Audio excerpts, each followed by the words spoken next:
The death toll continued to rise after a car ramming attack at a German Christmas market in the city of Magdeburg that officials said left more than 200 injured. A 50-year-old doctor was arrested at the site of the attack after the car was driven into the crowd. Fiona Jones from Reuters reports. Shocked residents in German city Magdeburg paid tribute on Saturday to those killed and wounded when a driver ploughed into a Christmas market the night before. Chancellor Olaf Scholz visited the scene of what he called an awful crime, laying flowers for the victims, which include a small child. Police have arrested the suspected attacker, who they identified as a 50-year-old Saudi doctor who has lived in Germany for almost 2 decades. The motive for the attack remained unclear, and police have not yet named the suspect.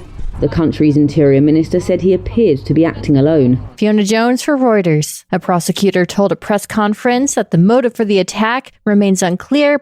A rocket from Yemen strikes Tel Aviv, injuring 16 as Palestinians mourn 19 dead in Gaza. AP correspondent Charles De Ledesma reports. The authorities say that at least a dozen more people sustained minor injuries as they rushed to shelters when air raid sirens sounded just before 4 a.m. Saturday Israeli time. The Houthi rebels issued a statement on the Telegram messaging app saying they'd aimed a hypersonic ballistic missile at a military target.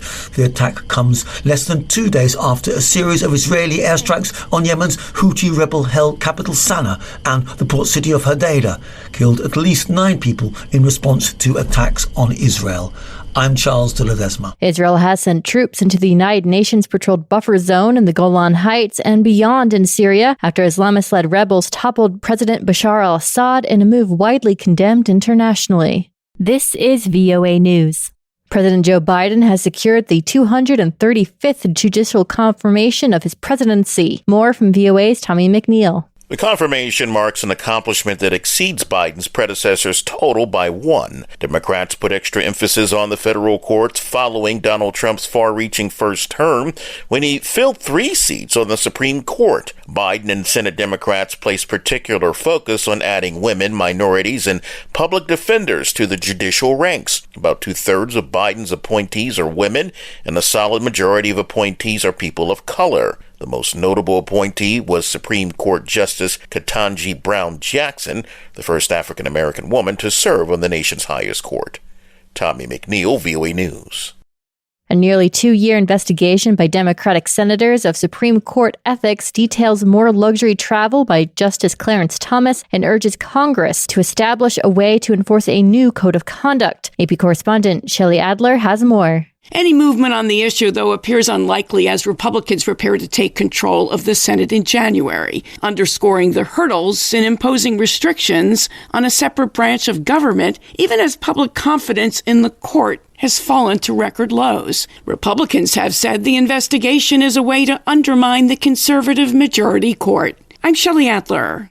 According to the fire department, a packed bus collided with a truck and burst into flames early on Saturday in Brazil, killing at least 30 people. The bus carrying 45 passengers had a tire blowout, and the driver lost control of the vehicle, which crashed into an oncoming truck loaded with tiles at 4 a.m. on a major highway near the town of Teofilo Otoni. According to information from witnesses at the scene, the bus was headed towards Teofilo Otoni on the BR-116, lost control, collided with the truck where it burst into flames. Then a Fiat Argo vehicle, which was also coming towards Teofilo Otoni, collided with the back of that item. That was firefighter Lieutenant Alonso Vieira Jr. in a video released by the department. Authorities said all victims have been removed from the site and an investigation would determine the cause of the accident. Authorities in Nigeria say 10 people, including 4 children, have been killed in a stampede in the capital city as a large crowd gathered to collect food items distributed by a local church at an annual Christmas event. Police said the stampede occurred in the early morning hours on Saturday at the Holy Trinity Catholic Church in Maitama. It is the second such stampede in a week in Africa's most populous country, as local organizations, churches, and individuals are increasingly organizing charity events ahead of Christmas amid the country's worst cost of living crisis in a generation.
Thank you for watching. Can you do me a favor? Please leave a comment in the comment section below. That would really help. Thank you, and see you again soon.